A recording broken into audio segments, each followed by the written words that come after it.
It is time to do a really cheapo lift on this thing, and not for the reason you might think. If we check it out just looking from the side, I think it looks pretty good. It's not really leaning down in the front, you know, squatting down. There's a 2-inch body lift on this thing, so it's a little deceiving how it should look stock. Let's see here.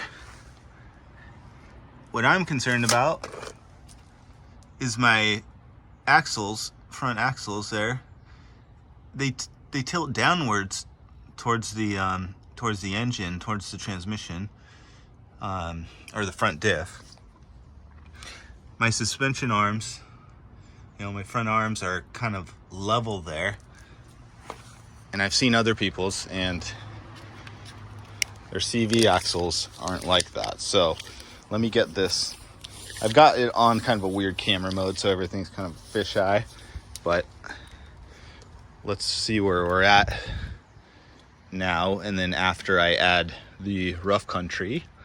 And now we're just about 35 inches here. Let's see if we're even on both sides. We're tilted back a little. This driveway's not exactly horizontal. It is from passenger to driver, but not the other way. So we're just a shade. We're 35 3/4 over here. What did we say? Did we say 35 over here? Are we drooping that much? Wow. Okay, I had no idea. 0.75 inches higher on this side than that side. Let me swap modes here. I'm just looking at this thing thinking, can I tell? I can't really even tell by looking at it. Okay, well, whatever. Let's get the thing on and see how it goes. Now you may have noticed, why does it say FJ 470 on this FJ? Huh? And as we go in here, I took the wheel off to get ready for this suspension here. This coil might look a little different, and this block might look a little different. That's because it's a GX 470 engine, along with all the electronics and everything. So in here somewhere are wire harnesses that would come down and connect definitely to the back shocks and to the front. They can be adjusted, but whatever. I didn't put that stuff on because when I did the swap, okay, I don't need any of that fancy stuff. All right, so I'm just taking a peek in here at my engine mounts that I built about 2 years ago and seeing how they're doing. Seeing if anything's cracked or falling off. It looks okay. So now when I look from the front, I can see the CV axles are kind of tilting down towards the outside. After a lot of work, I was able to get this sucker on here. And if we look, now I've got my CV axle is slightly pointed down. I measured it and it was 3.5 inches actually of lift. And that's because I started at negative 1.5 inch because my old coilovers were just totally shot.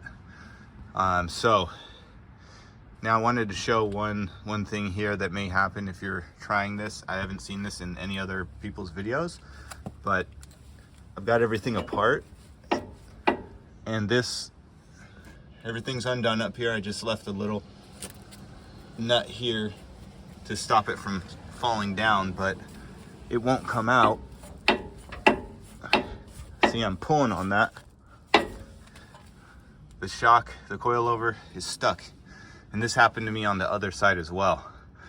So what I end up doing is taking a big screwdriver and jamming it in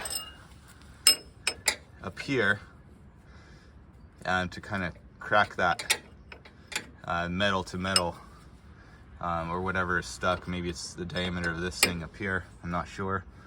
And then just hit it with a hammer a few times, and I was able to break it free. So a little hard to do with holding the video camera, but that's that. as you can see by my slew of tools. It's about what it's required to get anything done for me. Sway bar, still have that off. I'll probably do a little test drive before I put it on. And let's take our measurements. One thing I didn't do and I need to do before I take my test drive is get this ball joint tightened up here. Whenever I tighten the nut, it just spins. So I'm trying to figure that out. Some people said use a crowbar against the side of it to get some tension, but there's really not much to push on from either side. I may try the tire. All right, so let me get my measuring tape out here, get it up to about 35. Let's see what we got side to side. So we are at 38 inches, just about, and subtract 2 for a 2-inch lift. And 38 3/4 over here. So I have 3/4 higher on one side than the other. Passenger side 3/4 higher. I'm not sure why that is exactly, but maybe I'll pull it onto the street where it's a little more flat and remeasure it after a test drive, see if things kind of work their way in. I was only able to pull it up and back about a foot because my van is back there. But yeah, looking good. Definitely learned a few things that are different than on other videos people showed. For example, getting these things out. Mine were like surface rusted, welded here, so I had to bang against with like a screwdriver or pry bar to actually get these things to drop out. I have a ratchet strap here because to actually get the upper ball joint back in, this top arm wants to go up by rubber spring force, and the bottom is sitting down when you're on the jack. I put a jack under here and released all the weight onto it, kind of the same as if you put the tire on. And then I took the ratchet strap from here down to the lower suspension arm and tighten, and that pulled the two together so that I could get some threads through the upper ball joint and start to tighten that down.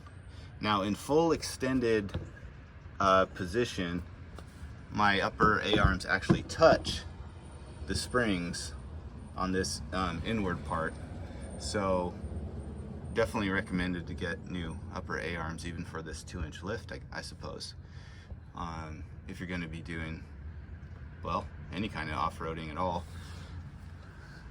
So yeah, test it out, see how it goes. And that's supposed to be a 2-inch lift. Now mine was sagging before. My CV joints were at opposite angles. Now they're looking good. They're just slightly at an angle going downwards. So that's more like I expected. And this truck does have a 4.7 liter V8 inside. That's why I've got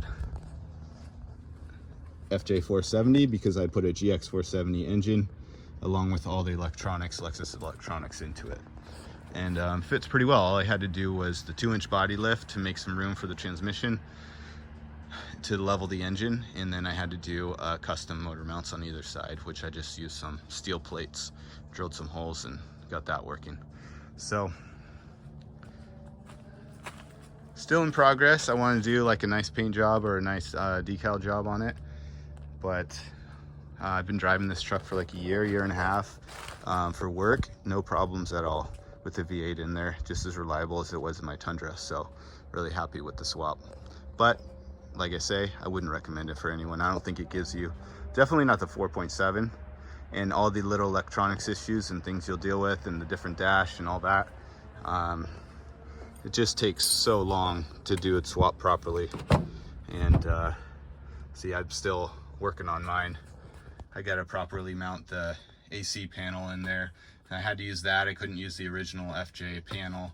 Sorry, it's a mess. This is a handyman's truck basically, so it's all full of parts and stuff. And the dash, I end up putting this little heads-up display in here, or little display, which I like better than the GX gauges. It gives me some more information that I didn't get with the Lexus, like coolant temperatures and things. So yeah, it's always a work in progress, but going well. And now that I got my ride height set back and even a little higher, I'm definitely happy with that. Let's see how it rides. It's got to be better than those. Those shocks were from the GX470. I put them on because I thought maybe they could handle the extra weight of the V8 and the heavier vehicle, but the thing still was dipping down, so the springs must just be shot after 200,000 miles. Yep. Hope you enjoyed.